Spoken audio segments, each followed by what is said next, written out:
ಸಿನಿಮಾದಲ್ಲಿ ಪಾತ್ರ ಮಾಡಿಲ್ಲ ಅಂತ ಅನ್ಸುತ್ತೆ. ಸೊ ಒಂದೇ ಸಾಂಗಲ್ಲಿ ಕಾಣಿಸ್ಕೊಂಡಿದ್ದೀರಾ, ಆದರೂ ಕ್ರೇಜ್ ಸಿಕ್ಕಾಪಟ್ಟೆ ಸಿಕ್ಕಿದೆ ನಿಮಗೆ ಈ ಸಾಂಗ್ನಲ್ಲಿ. ಸೊ ಅದ್ರ ಬಗ್ಗೆ ಎಷ್ಟು ಖುಷಿ ಇದೆ ನಿಮಗೆ? ಅಫ್ಕೋರ್ಸ್ ತುಂಬ ಖುಷಿ ಇದೆ. ಆ್ಯಂಡ್ ಸಿನಿಮಾ ಕೂಡ 9ನೇ ತಾರೀಕು ರಿಲೀಸ್ ಆಗ್ತಾಯಿದೆ. ಐ ಆಮ್ ಶೋರ್ ಸಿನಿಮಾ ಕೂಡ ಅಷ್ಟೇ ಸಖತ್ತಾಗಿ ಮೂಡ್ ಬಂದಿದೆ ಅಂತ. ಆಲ್ರೆಡಿ ಚಂದನ್ ಅವ್ರ ಆ್ಯಕ್ಟಿಂಗ್ ಬಗ್ಗೆ, ಅವರ ಬ್ಯಾಕ್ಗ್ರೌಂಡ್ ಸ್ಕೋರ್ ಬಗ್ಗೆ ತುಂಬ ಹೇಳ್ತಾ ಇರ್ತಾರೆ ಟೀಮ್ ಅವರೆಲ್ಲ. So I wish them the best. Cinema Sutradhari, ನೀವು ಈ ಸಿನಿಮಾದಲ್ಲಿ ಪಾತ್ರಧಾರಿ ಅಲ್ಲ, ಜಸ್ಟ್ ಡ್ಯಾನ್ಸ್ ಅಷ್ಟೇ. ಸೊ ಆದರೂ ಸಹ ನಿಮ್ಮ ಲೈಫ್ನ ಒಬ್ಬರು ಸೂತ್ರಧಾರಿ ಅಂತಂದರೆ ಯಾರು? ನನ್ನ ಲೈಫ್ನ ಸೂತ್ರಧಾರಿ ಅಂದರೆ ಆಡಿಸ್ತಾ ಇರೋರು ತಾನೆ, ದೇವರು. ಇನ್ಯಾರು ಆಡಿಸ್ತಾನೆ? ಎಲ್ಲರೂ ಯಾರು ಆಡಿಸ್ತಾರೆ, ಅವರಷ್ಟೇ. ದೆನ್ ಇನ್ನೊಂದು ವಿಷಯ ಅಂತಂದರೆ ಒಂದು ಗಾಸಿಪ್ಪು ನಿಮ್ಮ ಮತ್ತು ಚಂದನ್ ಅವ್ರ ಬಗ್ಗೆ ಬಂದಿರೋವಂಥದ್ದು. ಸೊ ಒಂದು ರೀತಿ ಗಾಸಿಪ್ ಅಂತ ಅದು ತುಂಬಾ ಕ್ಯೂಟಾಗಿದೆ ಕೇಳಿದಾಗ ಅದ್ರ ಬಗ್ಗೆ. ಯಾಕಂದರೆ ನಿಮ್ಮ ಜೋಡಿನೂ ಆ ಸಾಂಗಲ್ಲಿ ಅಷ್ಟೇ ಕ್ಯೂಟಾಗಿ ಕಾಣಿಸ್ತಿದ್ದೀರಾ. ಸೊ ಅದ್ರ ಬಗ್ಗೆ ಹೇಳೋದಾದರೆ ಏನು ಹೇಳ್ತೀರಾ? ಗಾಸಿಪ್ ಫಸ್ಟ್ ಟೈಮ್ ಕೇಳಿದಾಗ ನಿಮಗೆ ನಗು ಬಂತಾ, ಅದರ್ವೈಸ್ ಏನಪ್ಪ ಈ ಥರ ಎಲ್ಲ ಮಾಡ್ತಾರೆ? ಇಲ್ಲ, ನಗು ಬಂತು ನನಗೂ. ಯಾವಾಗ ಸ್ಟಾರ್ಟ್ ಆಯಿತು? ನಾನು ಚಂದನ್ ಅವ್ರ ಸಾಂಗ್ ಆದಮೇಲೆ ಮಾತೇ ಆಡಿಲ್ಲ ನಾನು, ಇದೆಲ್ಲಿಂದ ಬಂತು ಅಂತ ಅನಿಸುತ್ತೆ ಅಷ್ಟೇ. ಅದಾದ್ಮೇಲೆ ಸ್ವಲ್ಪ ಸೀರಿಯಸ್ ಆಗ್ತಾ ಕಾಲ್ಸ್ ಬರೋಕ್ಕೆ ಸ್ಟಾರ್ಟ್ ಆಯ್ತಲ್ಲ, ಆವಾಗ ಕ್ಲಾರಿಫಿಕೇಶನ್ ಕೊಟ್ಬಿಟ್ಟು. ಈಗ ಏನಾದರೂ ಈ ಥರ ಗಾಸಿಪ್ಗಳು ಬಂದಾಗ ಅಫ್ಕೋರ್ಸ್ ಹೀರೋಯಿನ್ಸ್ ಅಂತಲೇ ಅಲ್ಲ, ಹೀರೋಯಿನ್ಸು ಬ್ರದರ್ ಅನ್ನೋದು ಅಷ್ಟು ಯೂಸ್ ಮಾಡಲ್ಲ. ಆದರೆ ಮಿಡಲ್ ಕ್ಲಾಸ್ ಹೆಣ್ಮಕ್ಳು ಎಲ್ಲ ಏನಿರ್ತಾರೆ, ಯಾವುದೋ ಪ್ರಪೋಸ್ ಬಂದಾಗ ಇನ್ನೊಂದು ಅವ್ರಿಗೆ ಇಷ್ಟ ಇಲ್ಲ ಅಂತಂದರೆ ಯೂಸ್ ಮಾಡೋ ಒಂದು ಮಂತ್ರ ಅಂತಂದರೆ ಅಣ್ಣಯ್ಯ ಅಂತ ಕರೆದ್ಬಿಡೋದು, ಬ್ರದರ್ ಅಂತ ಹೇಳ್ಬಿಡೋದು. ಸೊ ನಿಮ್ಮನ್ನು ನೋಡಿದಾಗ ಇವತ್ತು ನಮಗೆಲ್ಲ ನಾವುಗಳೇ ನೆನಪಾದ್ವಿ. ಸೊ ಅದ್ರ ಬಗ್ಗೆ ಹೇಳೋದಾದರೆ ಪಾಪ ಹರ್ಟ್ ಆಗಿಬಿಟ್ಟಿದ್ದಾರೆ ಚಂದನ್ ಅವರು. ಸುಮ್ಮನೆ ಅವ್ರು ಜೋಕ್ ಮಾಡಿದಷ್ಟೇ.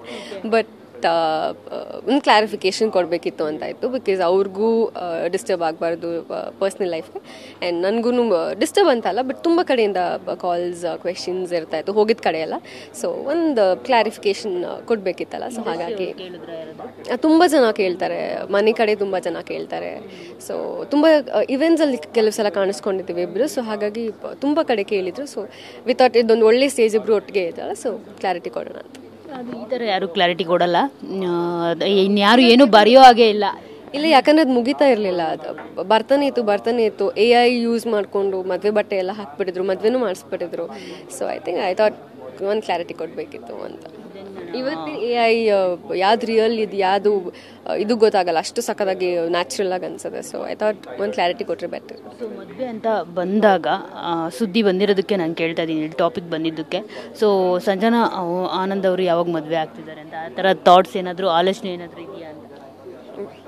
ಮನೇಲಿದೆ, ಕೇಳ್ತಾ ಇದ್ದಾರೆ ಸಾಕು ಮದುವೆ ಮಾಡ್ಕೊಂಡು.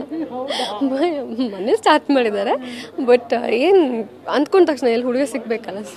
ಯಾವ ಥರ ಹುಡುಗ ಬೇಕು ಸಂಜನಾ ಅವ್ರಿಗೆ? ಏನಾದರೂ ಡ್ರೀಮ್ ಬಾಯ್ ಆ ಥರ? ಸದ್ಯಕ್ಕೆ ಇನ್ನು ತುಂಬ ಚೆನ್ನಾಗಿ ಸಿನಿಮಾಗಳು ಮಾಡ್ಬೇಕಂತ ಇದೆ. ಸೊ ನನಗೆ ಯಾವ ಥಾಟ್ ಇಲ್ಲ, ಮನೇಲಿ ಹೇಳ್ತಾ ಇದ್ದಾರೆ ಅಷ್ಟೇ. ನೋಡು ಆಯ್ತಲ್ಲ.